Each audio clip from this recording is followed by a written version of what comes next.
Olá, pessoas! Vocês estão ouvindo o Do The Math? Eu sou Marcel Giraldini, founder e Chief Growth da Math Group. E a gente vai ter uma conversa hoje, Fabi, que a gente vai começar em dado, mas é como usar o dado e a gente pode explorar diferentes vertentes, que a gente pode falar de logística, a gente pode falar de produção, a gente pode falar até de entrega de comida, se quiser. É, muito bom, vai ser Temos um grande cardápio para abordar nesse papo. E estamos aqui com a Tayane Silva, CDAIO da Whirlpool. Tayane, é um prazer te receber aqui no Do The Math. Prazer é meu, estou muito feliz de estar aqui, obrigada pelo convite.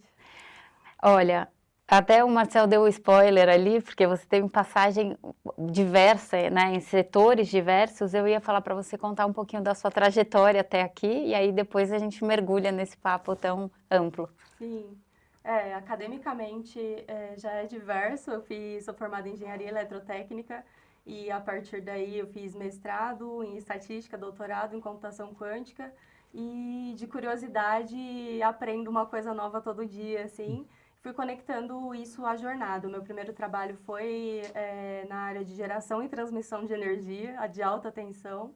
Aí passei pelo Grupo Sem Parar, passei pelo iFood, então Food Tech, logística, supply chain, demand plan, D2C, CRM, finance, digital. Um pouco de tudo. Um pouco de tudo. Um pouco de tudo e atualmente na Whirlpool com retail. E dentro da DHL também ali todos os setores, life science, consumer. Então eu tive o privilégio de poder experimentar um pouco do uso de dados em todos esses setores. O cardápio vai ser grande, você já viu. O papo vai ser bom. Faz assim, curte. Já vai agora ali, curte, manda pro teu amigo, pede pra olhar, vocês podem conversar sobre isso. Então já curte, compartilha agora. Se não gostar, depois você tira a curtida. Mas você vai gostar, pode manter. E, Tayane, tantos setores diversos, né, a gente sabe que transformar a operação nem sempre tem só a ver com dados e com a parte técnica, mas também muito com o engajamento de time, de equipe e tal. Nessa sua trajetória, o que você enxergou, assim, quais foram os principais desafios? Você acha que foi mais essas questões, às vezes, técnica, ou às vezes mais uma questão quase cultural, de engajar todo mundo, ou às vezes uma questão da empresa de ainda estar anos-luz atrás nesse pensamento mais analítico? Eu acredito que os dois desafios têm sua relevância em proporções distintas. A cultura, a gente esbarra nela muito mais numa posição já executiva, sênior, porque você tem que trabalhar a diplomacia, trabalhar a evangelização top-down. Então, são os pares ali, os líderes, os meus stakeholders sêniors, que precisam ser convencidos de que o processo precisa ter maturidade. E aí, acho que essa cultura o AI não é simples de implementar. Ele é simples de usar, porque se você fizer uma boa pavimentação ali, você tiver uma boa estruturação, você consegue dar escalabilidade e maturidade de uso. Mas você precisa ter essa cultura de que é conjunta o risco que se toma para implementar uma solução de dados. E em relação à tecnologia, você tem o desafio ali de ter time, de ter pessoas, de capacity para execução, elaboração. Se você está numa empresa de tecnologia, é mais fácil, essa empresa chama esse profissional. Agora, quando você está numa indústria, você tem que muitas vezes convencer um bom profissional de ir para a indústria desenvolver um aplicativo ou uma solução, um e-com ali. É mais fácil até quando você olha, né, pensando em marca empregadora, porque quando você vai falar um profissional de informação, e vamos falar tanto o time mais estatístico, o time mais de desenvolvimento, o time de infraestrutura, bom, eu vou ficar numa empresa de tecnologia, uma empresa muito drivada por tecnologia, ele entende que ele vai estar perto da geração de valor. Né? Quando ele olha para uma indústria, historicamente, ela não enxerga isso como um canal. Mas quando a gente conversou, tu falou exatamente de como é que a Whirlpool passa a olhar o dado como um ativo estratégico. Você está trazendo desafios e quanto, né, principalmente uma coisa entre nível hierárquico e desafio cultural. Exato. Nessa visão do dado como ativo estratégico, como é que foi essa migração? Ou como é que você percebe que está sendo? Eu sei que é um processo que não para, mas o que você pode trazer dos principais ganhos e armadilhas que tu viu nesse caminho, de uma indústria começar a enxergar o dado como um ativo estratégico? a voracidade com que se quer consumir isso, e aí a gente acaba tomando decisões precipitadas e aí não encontra o melhor parceiro, por exemplo. Tá. Então, a gente teve desafio a empresa, até antes da minha chegada, de contratar uma consultoria, uma mão de obra que ela não soubesse gerenciar, que ela não soubesse validar a qualidade daquilo. E aí, entender que eu preciso de uma senioridade para estruturação do meu cloud, que é o DevSecOps ali, e isso fica em infra, isso fica em dados. Então, de forma lógica, os nossos desafios estão estruturados num pilar de IT. Então, o IT entender qual que é a relevância e o papel dele dentro da estrutura como um todo.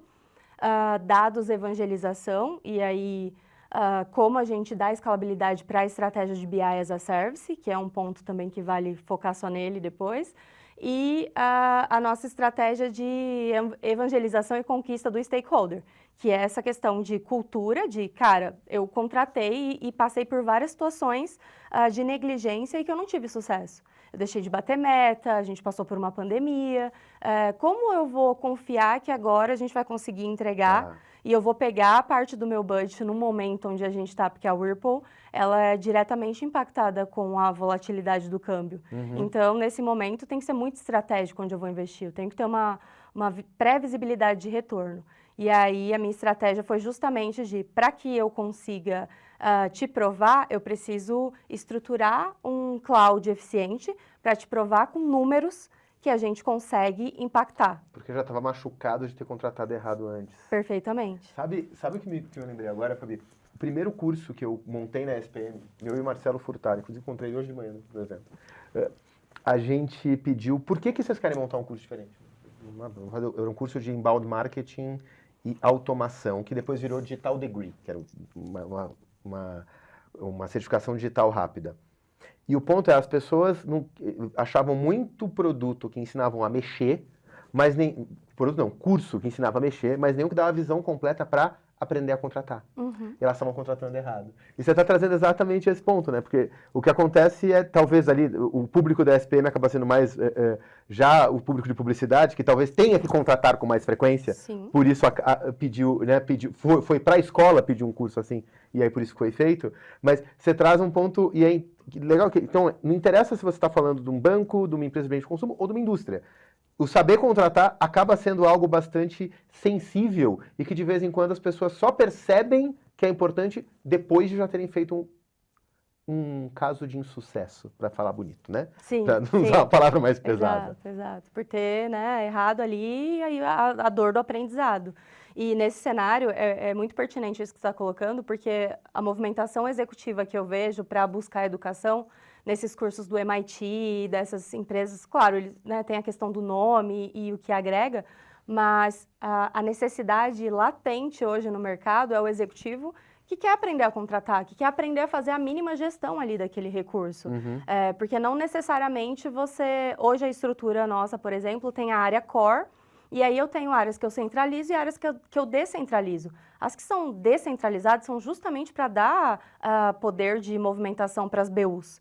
Só que o líder ali, o meu par, o diretor que está no D2C, foi um exemplo infeliz porque já é um cara que vem, de produto e tudo mais, mas o cara que está em revenue, ele é número total ali, então é margem, ele não sabe o que é o que é a cloud, o que é um big data, o que é o data fabric, como ele vai usar aquilo ali. Aí ele contrata, ele tem lá o BI as a Service, ele tem o dado até um determinado lugar, e depois daquilo, e se ele quiser implementar um AI ali, como a minha governança está bem estruturada, cada BU tem a autonomia de alocar um cientista de dados para desenvolver o seu AI. Só que falta esse conhecimento. Então, acho muito interessante, eu não sabia da existência desse curso, e tem muito essa busca, essa conversa, assim, em feiras e eventos para esse nicho. Não existe mais, a gente descontinuou. Mas deveria voltar. É algo que está na pauta de tanta gente, né? Daqui a pouco tem mais alguma coisa. Sim. E, Tayane, você comentou, né, da questão do D2C, que a gente sabe que é o canal direto ao consumidor, né? Uhum. Como você o que muda quando é uma empresa industrial olhando para dados para impactar e para estruturar este canal D2C? Sim, acho que olhando em cenário geral, a indústria, ela não demorou para denotar valor, mas ela tem mais tempo. Minha empresa anterior tinha 200 anos, a DHL. A atual, o Whirlpool, tem 100 anos. Então, ela tem um legado maior para mover. Então, há um peso maior de movimentação ali. Essa questão de... o tempo médio de casa de uma pessoa na DHL é 20 anos. Então, essa pessoa entende muito do business, ela é muito valorizada ali e ela precisa se digitalizar agora. A Whirlpool também tem esse cenário. Quando a gente olha para a D2C, a volatilidade do varejo no Brasil não precisa, né, citar. Então, olhando esse cenário, a gente vem sendo impulsionado há um certo tempo a se digitalizar. Nem todo mundo, não sei se todo mundo conhece o Compra Certa, que é um site antigo do grupo, aí tem o Brastemp.com, aí tem o Consul, e existem vários portais hoje, porque a empresa é um grupo que foi se construindo de empresas de aquisição, se fortaleceu em movimentos de aquisição, e cada um tem o seu nicho e tudo mais. Como unificar isso em D2C? Dados. Então, essa foi, assim, a primeira batalha que a gente conseguiu vencer nas nossas discussões de, cara, a gente precisa minimamente de um data ecosystem eficiente e que a gente tome as nossas decisões, priorize as nossas ações e tenha metas com indicadores e alavancas de sucesso.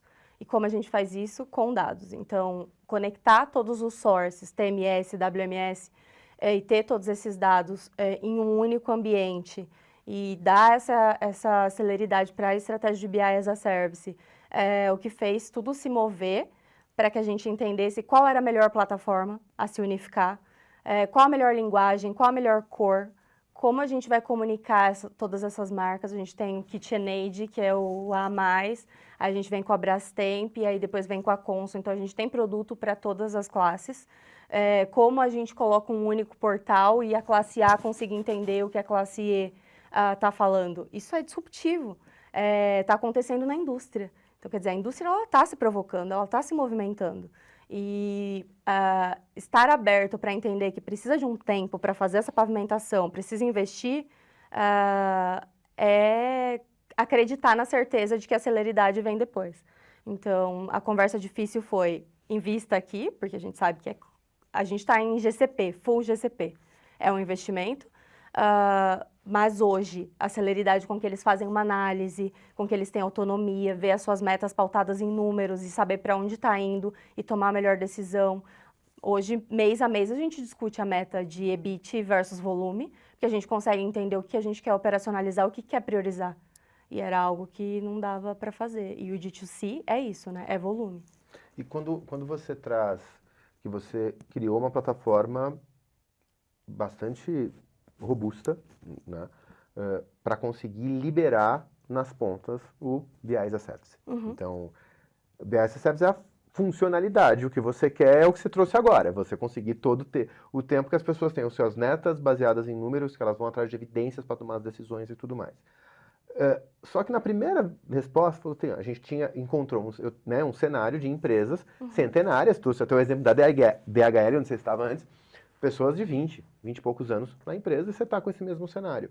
Então aí tem muita gente do gut feeling, né? Eu sei que é assim, porque é assim que acontece, já está já tá no think ali, ele já percebe como é a empresa.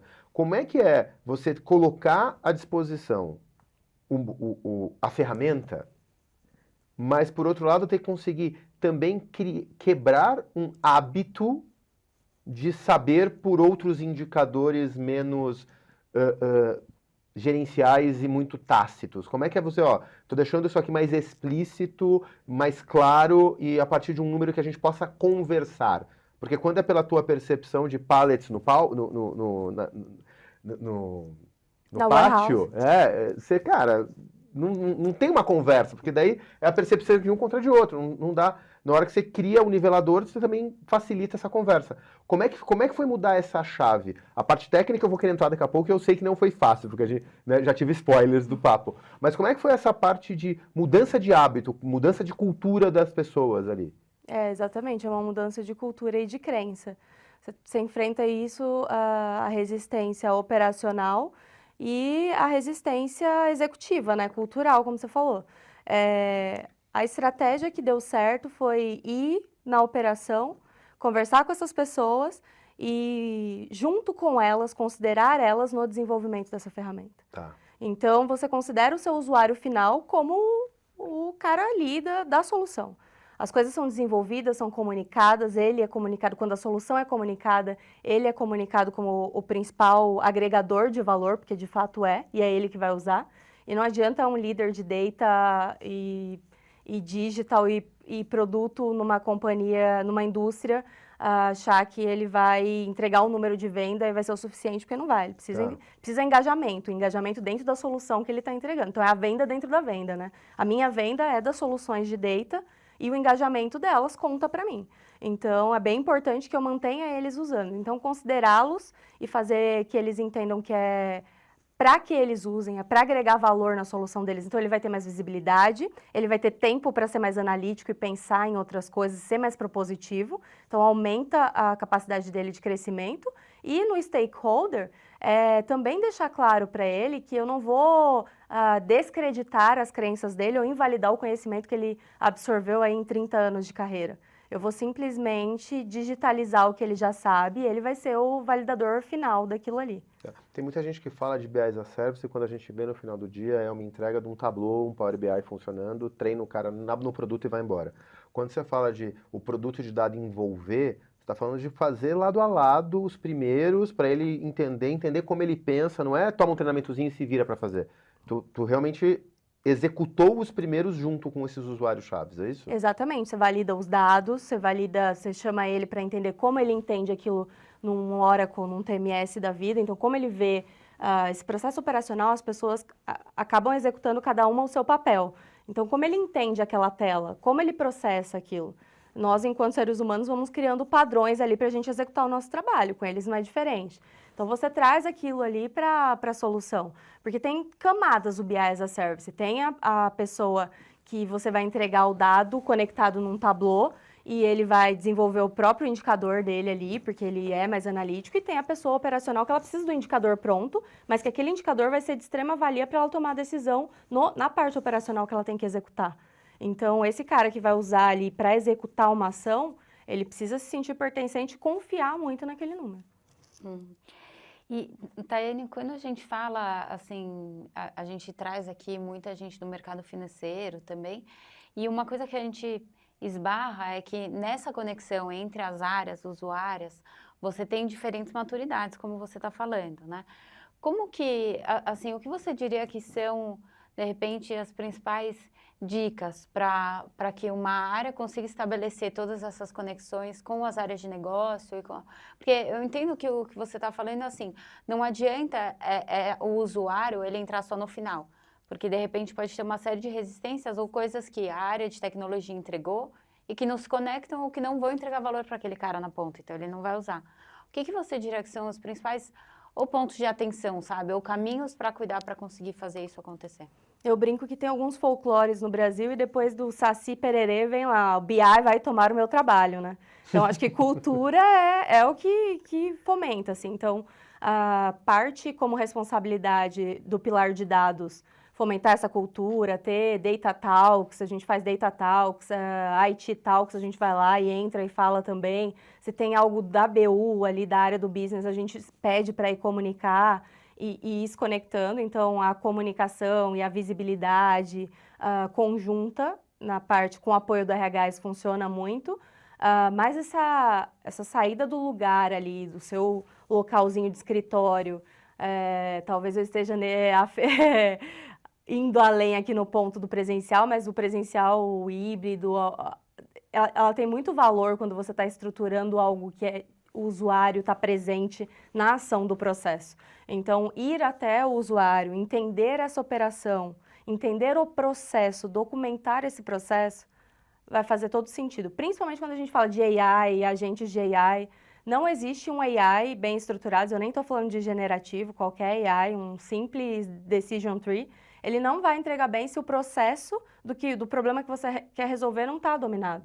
Se a pessoa não sabe o que fazer no começo, meio e fim e por que ela está fazendo, o IA não vai entregar isso para ela. Então, de forma sucinta, entregar visibilidade através de cultura e eventos internos e se conectar, se aproximar no dia a dia, na dinâmica do usuário final, do processo que você quer resolver o problema. A gente gravou alguns programas na Febrabatec e eu vou falar mais de um, acho que em mais de 3 foi citado. Cara, é um momento muito importante para os analistas. E aí, no final do dia, cara, alguém tem que ter uma visão holística para saber o impacto total de um problema que acontece numa companhia, numa área, ele tem reflexos em outras áreas da empresa, e alguém consiga definir o que, né, chegar e falar assim, ó, isto aqui é o que é o problema. Então, quando a gente olha o todo, isto é a causa. Vamos tratar a causa e a gente entrega desse jeito. Que era um momento porque a tecnologia, ela tende a se facilitar. A gente sabe que ainda tem coisas estruturantes muito importantes a serem feitas, mas tende a se facilitar. E você trouxe um pouco do que o pessoal estava falando com outras palavras. Quer dizer, precisa entender bem qual é o teu problema e ter o teu mapa de decisão, de processo, de como resolve ou como executa muito bem feito. Exato. Eu vou te fazer uma pergunta que eu fiz lá bastante, que como a gente falou com muito banco, agora vai falar para alguém que está na indústria e que tem uma visão de logística de outros lugares também. Você acha que hoje, e aí não estou falando só os profissionais de tecnologia, mas principalmente esses, o cacuete de entender, fazer a real definição de problema, ele tá falho? Porque é o que me parece com tanta gente trazendo este ponto para a mesa. Me parece que as pessoas não estão com o processo de definição de problema como algo natural do dia a dia delas. Tem uma movimentação que eu tenho acompanhado dos últimos 10 anos, que é a discussão entre ser especialista ou ser generalista. Tem até um livro que eu li para fomentar isso, que é os generalistas vencem os especialistas no final do dia. E o que eu formei de opinião até hoje é de que você precisa ser especialista na sua principal ferramenta ou nas ferramentas da sua caixinha de ferramentas, e dentro da sua caixinha de problem solver questions, você tem que ter curiosidade. Então, eu não acredito que falte conhecimento, falta curiosidade. Falta a gente mover dessa cadeira do estou em tecnologia para entender que nós somos a operação e todas as operações e todas as áreas de negócio, que a gente está prestando serviço ali para todas essas áreas, e com essa curiosidade, fazendo perguntas, e aí a gente vai entender a melhor forma de conectar essa solução. Tem uma coisa que, ouvindo você falar, né, parece muito um caminho até que está sendo impulsionado por esse momento também. Porque, por exemplo, quando a gente olha há vários anos atrás, a gente brinca, né, a gente fala, a área de tecnologia, ela era vista muito mais como um back-office e não necessariamente uma área tão estratégica, né? E hoje, quando você vai para a área de tecnologia, de dados, agora com inteligência artificial e tudo, é como você comentou, é uma área que move junto à companhia, né? E não tem mais essa ponte tão distante, porque na hora que você está falando, tem que se aproximar das áreas de negócio, sentar junto, o usuário ele vai ser bastante importante no desenvolvimento daquilo, já é uma aproximação muito grande.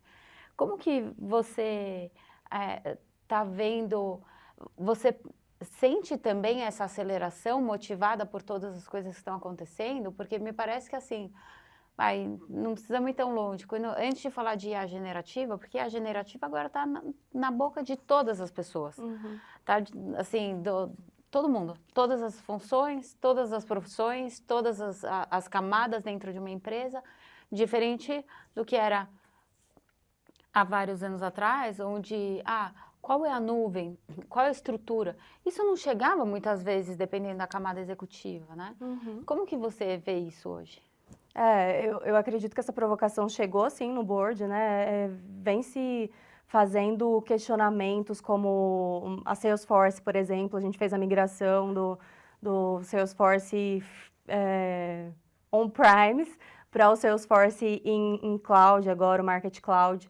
E teve um engajamento do CEO, do Amber, de várias pessoas para entender ali, do CFO, para entender o que era o benefício agregado e tudo mais. Tem o valor contratual que chama a atenção, mas tem muito dessa curiosidade que está nascendo através dessas provocações de, cara, como eu faço? O que eu priorizo? Então, tomar essa decisão de priorização está se seniorizando, sim, a nível executivo. Mas essa celeridade, isso é muito bom que isso esteja acontecendo. Acho que a gente tem ainda essa questão da pavimentação para negociar com o stakeholder, e isso vejo aí se arrastando ao longo da vida, porque vai ter sempre o tempo, o investimento e o business, principalmente D2C, vendas e e-com, tudo para ontem. Isso traz o engajamento desse board para te apoiar quando há essa resistência do stakeholder. Então, isso agrega valor. Eu tenho uma teoria, data eu mesmo, né, fonte e voz da minha cabeça, que... IBGE eu. IBGE eu total. A gente vê muito líder, começa a falar de dado e de AI como se fosse dia a dia. Você fala assim, o CEO, ele tinha falando de estratégia. Não, mas é que hoje está intimamente ligado. Eu não acho que é só hype. Eu não acho que é só porque está no hype. Não acho que é só porque olha para o que aconteceu com a transformação digital e fala, cara, isso mudou tudo. Talvez aqui mude tudo de novo. Eu acho que é risco. Acho que tem tanto o lado de risco de continuidade de negócio. Se mudar de uma forma muito radical e eu não acompanhar, meu negócio morre. Né? E aí a gente pode pegar Blockbuster, Kodak, só para ficar pegando os cases, todo mundo já assistiu alguma vez na vida. Mas também é o risco do operacional do agora, porque você começa a entender que realmente dado é o petróleo. Né? Com AI, então, eu estou deixando ele se autodirigir. E tal qual o petróleo só tem valor se está refinado, né? Mas se vaza é um problema. Né? Se vaza no caso do petróleo, dá um acidente ambiental no nosso, pode ser criminal. Né? Como é que... Bom, você já veio de banco, da DHL, que daí estamos falando de transferência de informação num outro nível, né? Física. Né? Como é que a tua visão de risco, olhando para uma indústria em transformação, mas também do que você traz, que você acha que o quanto as pessoas estão realmente olhando para esse risco de forma... Ele tem que estar na estratégia porque senão eu vou me dar muito mal, ou quanto você ainda percebe que ainda tem mais hype do que estratégia dentro? Quando a gente vê, né, os executivos se movimentando a falar muito mais, claro que é um assunto em hype e esse hype, ele impulsiona a gente a se posicionar. Mas quando ele se posiciona positivamente, ele vai entender o que está acontecendo, eu acredito que é sim baseado na necessidade de inovar e de mover para salvar a margem. Cash flow é sagrado. Eu acho que você pode mexer em muita coisa numa empresa, sim, mas o cash flow, ele precisa se pagar ali e ele não é, assim, a festa do TI, da inovação, da digitalização. Muito pelo contrário, principalmente numa indústria. Então, eu acredito que tem esse embasamento, sim, tem o nascer da provocação, ela vem, sim, de um hype, mas o desenvolvimento, o posicionamento e a comunicação vem da necessidade. E o que a gente faz, a nossa estratégia dentro da Whirlpool é manter conjunto o cyber e ter alguns papéis e responsabilidades ali duplicados. Tem uma posição nova em data que acho que só a Meta tem implementado, que é Data Risks Management, o Data Cyber Risks Management, que é um pilar que você conecta com o cyber dentro do TI, que vai olhar justamente para esse cross aqui. Tá bom, o cyber corporativo, ele validou que todos os sources estão processando aqui, estão seguros. Tá, mas e se eu pego aquele dado do cliente e eu coloco ele, faço a conexão e viro ele para o meu cloud, para o meu data ecosystem, e aí, nessa conexão, alguém invade. Ou eu coloco ele para sair num tablô e dentro desse tablô, uma pessoa por desconhecimento ou por alguma intenção maligna, faz esse download em qualquer lugar. enfim, coisas acontecem. Tem uma concorrente que perdeu os dados do cliente há 3, 4 meses atrás, e foram todos os dados, e foi bem prejudicial. E a gente discute isso dentro de casa. Só que aí a tomada de risco de falar, não, a gente vai continuar se digitalizando e vamos usar isso para aprender, vem da necessidade, né? Então, as coisas estão acontecendo, a necessidade, a intenção nasceu de uma provocação do mercado, e isso é ótimo. E a partir daí eu sei os riscos, a gente vai estudar, vai se capacitar, vai se proteger, vai trazer bons profissionais, mas vai continuar movimentando, porque a gente precisa disso para sobreviver, como você falou. Quando a gente fala do mercado financeiro, toda essa parte de risco, de prevenção à fraude, etc., existe, assim, as instituições financeiras, elas se dão as mãos, né? Porque existe uma concorrência, é óbvio, cada banco vai ter ali, enfim, seus clientes, a sua forma de se posicionar e tal, mas no que diz respeito a principalmente segurança, existe uma troca muito grande. Isso também acontece na indústria? Isso não acontece na indústria.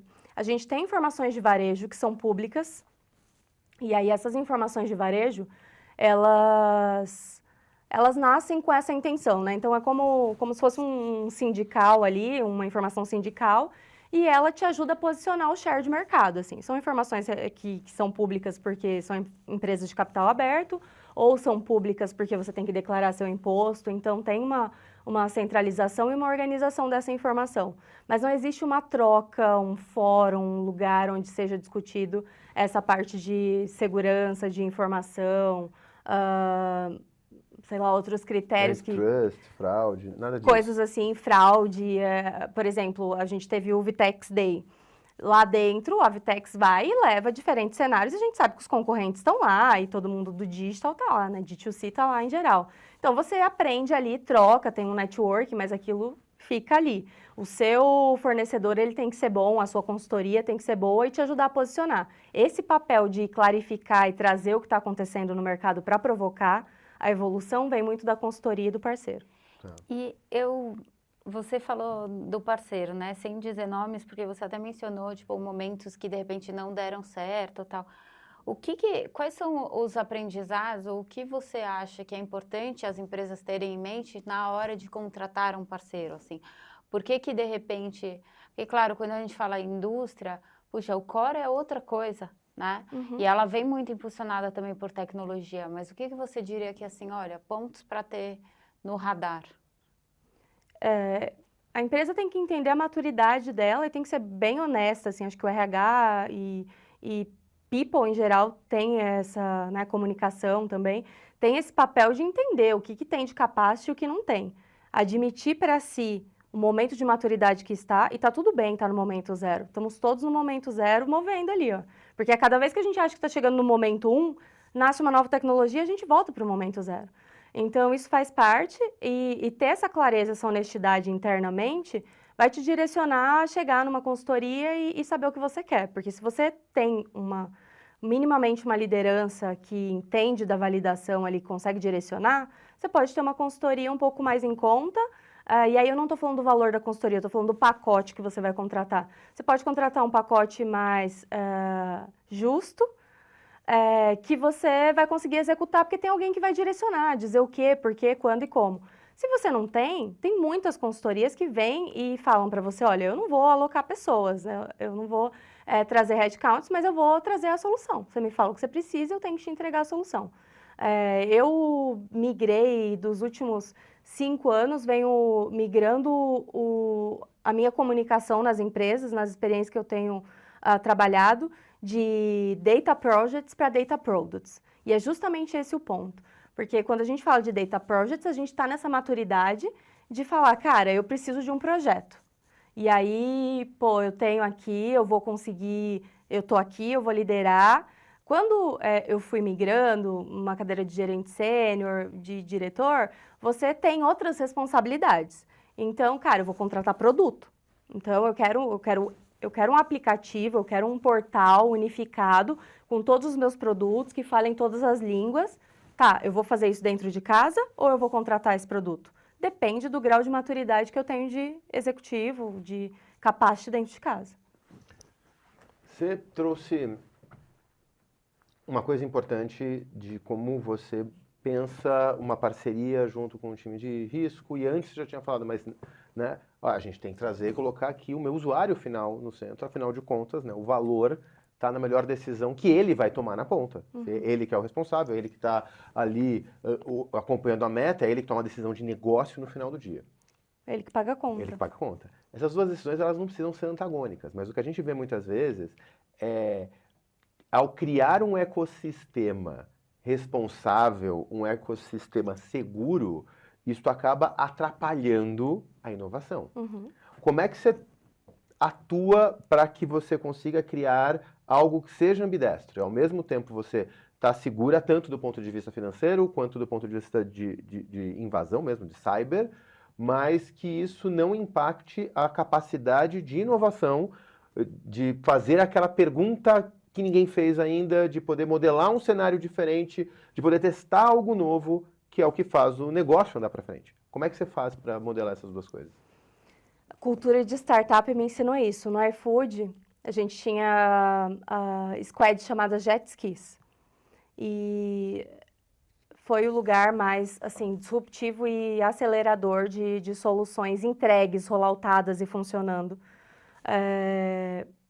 Por quê? Porque tinham esses jet skis, dentro desses jet skis a gente colocava o tomador de decisão na mesa, ou seja, o líder sênior da BU, então a gente está em logística, vamos resolver uma questão de fraude em logística. O diretor de logística vai dizer o que vai e o que não vai. O que nós, enquanto líderes, vamos fazer nessa squad é levar o que foi desenvolvido naquela semana. Então, quando você coloca os tomadores de decisão na mesa, a discussão ela se senioriza, porque todo mundo é provocado a seniorizar. Eu não posso chegar e falar, não, porque não é seguro. Não, você tem que se embasar mais. Então, a gente traz mais maturidade, você aprende mais. Eu não acredito em decisão unilateral em business, porque ninguém sabe tudo. Então, fica provocador o suficiente para o risco ser mitigado da forma mais minuciosa possível, claro que tem o risco.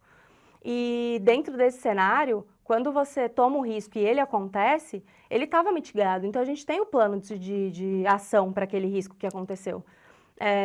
Ali, a gente conseguiu, em 3 meses, bater metas de ocupação, de entrega, reduzir 0,49%, 20% de pedidos extraviados para 0,49%.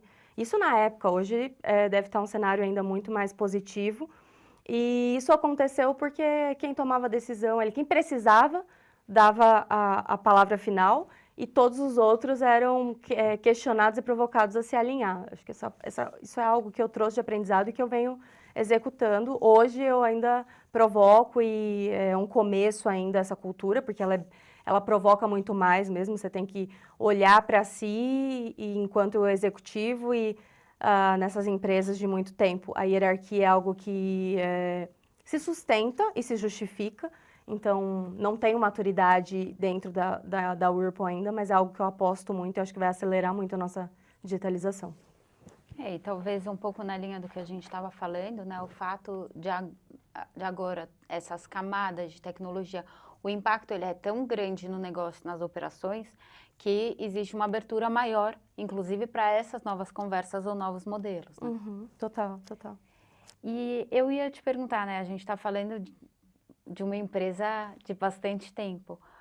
Onde você enxerga que a parte legada, digamos assim, elas viram alavanca para todas essas inovações e para toda essa aceleração, olhando daqui para frente?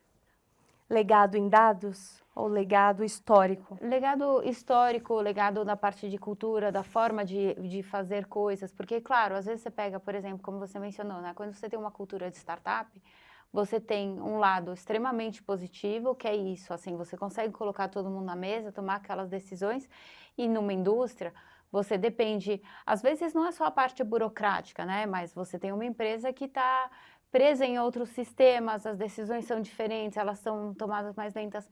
Por outro lado, e é isso que eu queria saber a sua visão, você tem, numa empresa que já tem, sei lá, 100 anos, né, como a Whirlpool, você tem um histórico que você consegue muito bem definido, né, que você consegue olhar e talvez prever ou ou construir cenários muito mais, talvez, assertivos por toda a vivência. Como que você enxerga isso? Sim, eu acho muito positivo. Quanto mais histórico você tem, mais você consegue trabalhar no horizonte de prever comportamentos e situações. É um setor, o varejo em geral, ele é instável porque ele é dinâmico e ele opera muito, ele respondeu muito ao digital, né? E ele vem acelerando na velocidade que o digital se inova também. Porém, o fogão é o fogão. Se você reparar, ele virou o cooktop, mas ele é o fogão. As pessoas querem o fogão. O micro-ondas foi inventado. Eu quero o fogão, porque a comida de fogão, ela é mais gostosa. Então, cara, eu faço isso há 100 anos. Ninguém vai fazer o fogão melhor que eu. Eu só preciso fazer com que as pessoas saibam disso. E aí a gente entra olhando o histórico para entender quais foram os fogões que mais se comportaram ao longo do tempo. Padrões sazonais também acontecem, a gente consegue olhar e tentar prever e se preparar para algumas situações nesse horizonte. Claro que as concorrentes vêm com uma provocação muito do custo final do produto, as chinesas e tudo mais, e um processo operacional muito, eu chamo de China in box, porque vem tudo numa caixinha e chega aqui no Brasil, só monta ali na Zona Franca de Manaus e coloca para vender, né? A gente não tem um China in box aqui, tem uma questão de qualidade por trás. Mas até o que a gente estava falando um pouco antes de começar, da questão de vender a qualidade, de comunicar a qualidade, acho que o nosso desafio é esse. Então, esse histórico, ele sim, ele embasa muito, a gente usa muito, acho de extrema relevância. A gente trouxe isso para o cloud, a gente tem 700 terabytes hoje dentro do nosso cloud, considerando esse histórico. O conhecimento legal dessas pessoas que estão há muito tempo é tão relevante quanto, e o que o tecnológico, digital vem para agregar é justamente trazer essa informação organizada de forma inteligente para que juntos tomem aí as decisões do que fazer. Eu gostei do organizar junto com a visão de quem já estava, né? Principalmente porque tem uma questão muito importante, né? Que vocês agora conhecem o lado do varejo também, né? Quanto tempo existe o D2C, o Compra Certa?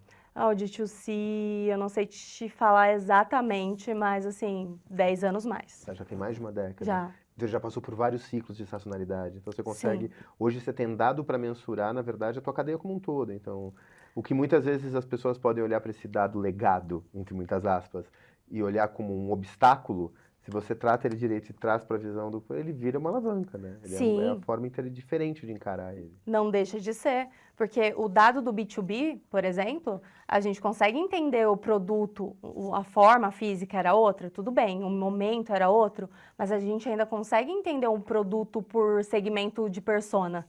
Tá. A persona é a mesma, é um outro canal, mas é o mesmo produto por aquela persona. Então, e se eu colocar num outro... Até teste AB, a gente usa muito dado histórico para inferir, em teste AB para mensurar e ter esses insights de olhar, cara, o meu fogão branco, ele vendia em 2022 1.000 por mês no B2B. Por que ele não vendeu 10 no D2C? E se eu colocar os 1.000 que eu reservei... a gente preocupa muito com canibalização, né, de estoque. Então, se eu pegar esses 1.000 e mover para o B2B e pegar algo do B2B que não está vendendo mais e eu volto e coloco para o D2C, então, mover o estoque, reposicionar estrategicamente, vem muito disso. Esse papo está muito bom, mas a gente vai ter que ir para a última pergunta. A última pergunta. Que a gente faz sempre, Tayane, para as pessoas que a gente traz aqui no Do The Math, que é entender qual é o seu indicador. Você, como CDIO da Whirlpool, qual é o número ou qual é o indicador que você fala, é isso daqui que me mostra que eu estou no caminho certo? Engajamento de usabilidade, o meu adoption rate das soluções que a gente entrega. O quanto o teu usuário interno está adotando os produtos de dados que tu está entregando. De fato. Como é que você mede? A gente criou, de fato, esse indicador. Então, eu pego o tempo que a gente tem uma gestão de portfólio. Então, a área, o que eu entreguei para o produto e há quantos meses ele está usando. Depois, a gente tem uma curva ali, a curva de adoção do mercado mesmo, Mas aí passou os 14 dias, ele vai usar um mês. Passou de um mês, 3 meses. Nosso marco de passado de 3 meses garante a usabilidade de 12 meses. Então, a gente tem um marco ali, uma meta para 3 meses, uma meta para 12 meses. É o Muito início, legal. mas esse indicador, ele afere muito de como o business está vendo. Você se torna onipresente, porque o time está engajado, o líder sênior está reportando, e aí a gente tem um indicador oficial para o board, que é o Data Index, e aí dentro desse Data Index a gente reporta ali quantos usuários daquela área, daquela BU, daquele diretor, está usando os dados oficiais da companhia, ou seja, usando o dado que está curado, que está governado, através das ferramentas oficiais, e aí tem uma competição ali, então isso ajuda a Isso engajar. é muito Muito interessante, legal, né? muito legal, legal. indicador É. criado. Muito bom. Muito obrigado, Thay. Obrigada De a verdade, vocês. foi um papo ótimo. Eu não fiz metade das perguntas que eu queria fazer. A gente foi para um outro lado do papo, mas foi delicioso. Muito bom. Sim. E eu tenho certeza que você também gostou. Então, por favor, curte, comenta, compartilha. Vai lá agora. Eu não vou encerrar, nem vou perguntar as vezes dela. Então, vai lá, faz agora, a gente espera. E aproveitando, enquanto eles curtem, quem gostou do nosso papo e quer continuar vendo o que você compartilha, o que você traz para o mercado, como é, né, onde você vai palestrar, qual que é a melhor rede para te acompanhar? A melhor rede é o LinkedIn, eu canalizo bastante lá, e é Tayane Silva. Tem o Instagram, é Tide Data, mas o LinkedIn é onde eu movimento mais, assim, eu consigo usar o tempo ali. Preciso canalizar em um só e é ali. Aí ela é que tá. É ali que tá. Então, LinkedIn na descrição aqui do episódio. Obrigada. Obrigada. Obrigado. Obrigado. Valeu!